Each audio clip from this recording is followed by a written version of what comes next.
Starting में जो product बना रहा होता है तो उसको किस पे ब्रांड पे ध्यान देने की रिक्वायरमेंट है या फिर मार्जिन पे ध्यान देने की रिक्वायरमेंट। देखो कहीं कहीं लोगों के माइंड में ये बात होता है कि अगर आज हम जो है लेट्स सपोज कोई हमने प्रोडक्ट बनाई, स्टार्टिंग उसकी प्राइस हम कम रखें और आगे चल के अगर प्राइस बढ़ती है तो जल्दी मार्केट उसको एक्सेप्ट नहीं करेगी, तो उस टाइम पे क्या तरीके होने चाहिए कि लोग अपने प्रोडक्ट को मार्केट में फिट रखें। कि अगर एक प्रोडक्ट हमने मैन्युफैक्चरिंग किया या कोई भी प्रोडक्ट बनाया, अब हम उसको चाहते हैं कि स्टार्टिंग में उसको एक ब्रांड के रूप में बनाएं और एक मार्केट में वैसा बनाएं कि लोग उसको ब्रांड के तौर पे देखें। राइट। तो उसमें कितनी प्राइसिंग रखी जाए या फिर क्या क्या चीज़ें और रखी जाए कि स्टार्टिंग में स्ट्रगल ना करना पड़े। एक हम एज ए स्टार्टिंग ही जब कर रहे हैं तो एक नए ब्रांड के तौर पे अगर हम इसको बनाएं तो उसमें हम क्या कर सकते हैं।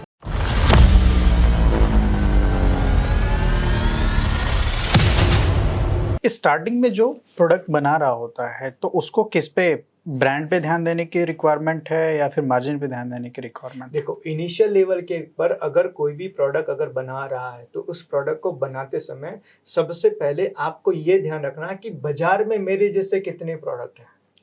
राइट। क्योंकि मानो मैं मेरी ब्रांड बना रहा हूँ, ब्रांड तो मुझे बनाना है, लेकिन इनिशियल लेवल पे मुझे मेरे प्रोडक्ट को मार्केट में फिट करने के लिए कस्टमर मेरी प्रोडक्ट को एक्सेप्ट करे, मुझे मार्केट में जो चल रहा है उसको ध्यान देना बहुत जरूरी है। एज एग्जांपल, मैं कोई प्रोडक्ट बना रहा हूँ, XYZ कोई मैं प्रोडक्ट बना रहा हूँ, उस प्रोडक्ट को मैं चाहता हूँ 500 में बेचूं, लेकिन मार्केट में ऑलरेडी मेरे जो कॉम्पिटिटर मेरी तरह जो बिजनेस करने वाले लोग हैं वो ऑलरेडी उसको 200 या 300 में बेच रहे हैं। तो कस्टमर आपकी चीजों को एक्सेप्ट नहीं करेगा अनटिल अनलेस जब तक आपकी एक अच्छे लेवल की ब्रांड ना हो जाए, आप दूसरों से थोड़ा सा डिफरेंट ना हो जाओ, तब तक एक्सेप्ट नहीं करेगा। तो शुरुआत में मुझे अपने प्रोडक्ट को फिट बैठने के लिए मुझे कॉम्पिटिटिव प्राइस रखना पड़ेगा।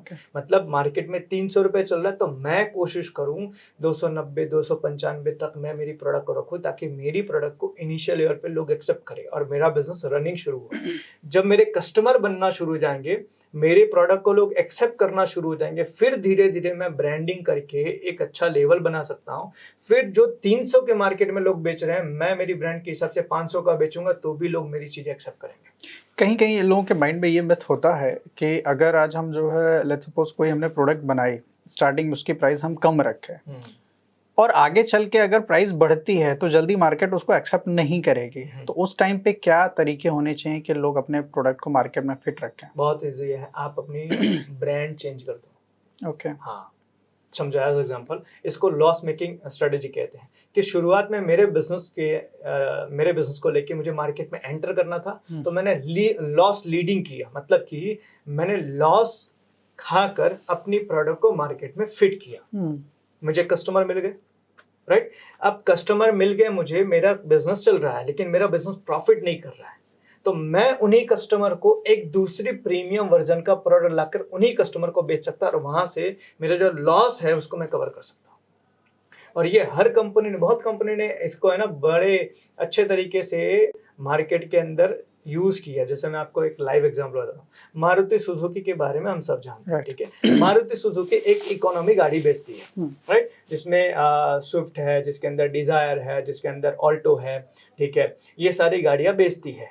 तो उनको भी एक ऐसा सेगमेंट कवर करना था कि यार इकोनॉमी से थोड़ा हम प्रीमियम जाए, तो उन्होंने एक ब्रांड लॉन्च की, नेक्सा। और नेक्सा के जरिए लेकर आए, बलेनो लेकर आए, नेक्सा के जरिए ग्रैंड विटारा लेकर आए, विटारा लेकर आए। तो उन लोगों ने एक एडवांस प्रोडक्ट जो थोड़ा प्रीमियम था, तो यहाँ से जो चीजें उनकी कवर नहीं, उन्होंने नेक्सा से कवर कर ली। ओके, लेट्स सपोज कि अगर एक प्रोडक्ट हमने मैन्युफैक्चरिंग किया या कोई भी एक प्रोडक्ट बनाया, अब हम उसको चाहते हैं कि स्टार्टिंग में उसको एक ब्रांड के रूप में बनाएं और एक मार्केट में वैसा बनाएं कि लोग उसको ब्रांड के तौर पे देखें। राइट। तो उसमें कितनी प्राइसिंग रखी जाए या फिर क्या क्या चीज़ें और रखी जाए कि स्टार्टिंग में स्ट्रगल ना करना पड़े। एक हम एज ए स्टार्टिंग ही जब कर रहे हैं तो एक नए ब्रांड के तौर पे अगर हम इसको बनाएं तो उसमें हम क्या कर सकते हैं। देखो, बहुत अच्छी चीज है जो मैं बहुत सारे लोगों को बताता हूँ, लेकिन इम्प्लीमेंट बहुत कम करते हैं। एज एग्जाम्पल, आपने कोई प्रोडक्ट बनाई, अब प्रोडक्ट को आपको लॉन्च करना है, ठीक है, प्रोडक्ट को मार्केट में आपको रखना है, तो आप क्या करोगे? मार्केटिंग करोगे, ठीक है। मार्केटिंग के लिए आप होर्डिंग्स लोगे, डिजिटल मार्केटिंग यूज करोगे, या फिर आपको दूसरी कोई स्ट्रेटजी। मैं ये कहता हूँ, लॉन्च करने की बजाय ट्राई करो ना कस्टमर को, जो पैसा मार्केटिंग में यूज करने वाले हो उसी पैसे का प्रोडक्ट फ्री में कस्टमर को बांट दो ना। बढ़िया। आपका कस्टमर ने यूज किया, उनका टेस्टिमोनियल ले लो, सर हमारी प्रोडक्ट कैसे लगी। अब जिसने फ्री में दिया आपके बारे में क्या बोलेगा? अच्छा ही बोलेगा, अच्छा ही बोलेगा। उसी को सोशल मीडिया में ऐड चलाओ, उसी का यूज करो आपकी और कस्टमर को अट्रैक्ट करने के लिए, बिकॉज आज testimonial third party mouth publicity के ऊपर लोग तुरंत बिलीव कर लेते हैं। राइट। समझना चीज को। आज कितनी सारी कंपनी, एज एग्जांपल मैं आपको बताऊं कि थोड़े ही टाइम के अंदर कितनी सारी कंपनियां ब्रांड बन गई। ज़ूपी है ना, क्या है समझना, ड्रीम 11, माई सर्कल क्या है, ठीक है। अब ये 2-4-5 साल पहले की बात है, इनको कोई नहीं जानता था। सलमान खान है, ज़ूपी पे तुरंत का तुरंत पैसा विड्रॉ हो जाता है। तो ज़ूपी को कोई नहीं जानता था, लेकिन सलमान खान को तो जानते थे ना। तो उसकी ऑडियंस ने उसको एक्नॉलेज करना शुरू किया। इसी तरीके से आप अपने कस्टमर का फीडबैक लेके उसको सोशल मीडिया पे ऐड चलाओ ना, कि भाई हमारे कस्टमर हमारे प्रोडक्ट के बारे में क्या बोल रहे हैं। तो जब आप अपनी बड़ाई, कहते हैं ना, एक बहुत अच्छा कहते हैं ना दोहा है, बड़े बड़ाई ना करे, बड़े ना बोले बोल, रहीमन हीरा कब कहे, लाख टका मेरे मोल। तो जब आप अपनी बड़ाई करते हो ना, तो लोग उसके ऊपर भरोसा नहीं करते, लेकिन जब थर्ड पर्सन आपकी बड़ाई करता है ना, तो लोग तुरंत भरोसा कर लेते हैं। That is power of mouth publicity. उसको एज अ टेस्टिमोनियल यूज करो। और जब आपकी प्रोडक्ट के बारे में 50 कस्टमर जब बोल रहे हैं कि हमने यहाँ से यूज किया, हमने यहाँ से यूज किया, हमने यहाँ से यूज किया, और आप उसकी एड चला रहे हो, फिर देखो लोगों का ट्रस्ट अपने आप। यार इतने सारे कस्टमर झूठ थोड़ी बोलेंगे। सही बात। तो आप है ना उस तरीके से अगर अपने प्रोडक्ट को लेकर जाते हो। मैं सिंपल सा एक चीज देखता हूँ कि आज आप छोटी सी दुकान किसी ने ओपन किया, राइट, तो ओपनिंग करता है, ग्रैंड ओपनिंग करता है। अब ग्रैंड ओपनिंग के अंदर वो अपने रिश्तेदारों को बुलाएगा, दोस्तों को बुलाएगा, वो फैमिली मेंबर्स को बुलाएगा, सुपरस्टार को बुलाएगा, किसी सिंगर को बुलाएगा, और इन सब के लिए लाखों रुपए खर्चा करेगा। जो रिश्तेदार तुम्हारे वहां से आज आइसक्रीम खाकर गए, वो कल तुम्हारे वहां खरीदी करने आएंगे? नहीं आएंगे। तो क्यों दे रहे हो, क्यों ग्रैंड ओपनिंग कर रहे हो? आप जिस एरिया में बैठे हो ना, उस एरिया के लोगों को क्या बोल दो कि भाई 2 दिन के लिए मेरे वहां से फ्री शॉपिंग। सही बात। तो वही कस्टमर आपके वहां दोबारा रिपीट आएंगे। हो सकता है तुम्हारे यहाँ 100 लोग आए, 100 में से 10 लोग आए यार, लेकिन तुमने जिनके पीछे इतना सारा खर्चा किया ग्रैंड ओपनिंग करने के, उसमें कोई नहीं आने वाला है। तो वो ग्रैंड ओपनिंग करने की बजाय वही सारा बेनिफिट तुम्हारे नियर डियर के कस्टमर को दे दो, तो कल वो तुम्हें धंधा देंगे। तो एक बेस्ट तरीका है कि आप अपने मार्केट के अंदर एंट्री इस तरीके से कर सकते हो। लेकिन प्रॉब्लम क्या है पता है, पुराना एक वो प्रथा चली हुई है, नहीं तो मेरे को ओपनिंग ही करनी है। अरे ओपनिंग करने का मतलब क्या है, क्यों कर रहे हो ओपनिंग, पर्पस क्या है? कस्टमर चाहिए ना। तो कस्टमर जिनको बुला रहे वो नहीं आए, क्यों? आप क्या रिश्तेदार, आप समझो आप रह रहे हो ए जगह पर, वो आ रहा है डी जगह से, तो वो आपके वहां थोड़ी शॉपिंग करने आएगा। तो जो आपके वहां नियर डियर में, उनके साथ आप रिलेशन बनाओ, वो आपको धंधा देंगे और मार्केट में आपको अच्छा एंट्री मिल जाएगा।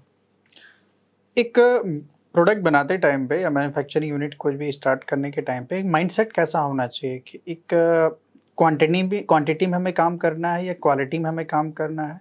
लाइक कहने का मतलब है कि क्या हमें लो रेंज की प्रोडक्ट बनाई या प्रीमियम रेंज की प्रोडक्ट बनानी चाहिए? क्या माइंडसेट क्या होना चाहिए? देखो बहुत इम्पोर्टेंट चीज है कि आपका टीजी कौन है। ओके। आप किसको अपनी प्रोडक्ट बेचना चाहते हो, वो बहुत मैटर करता है।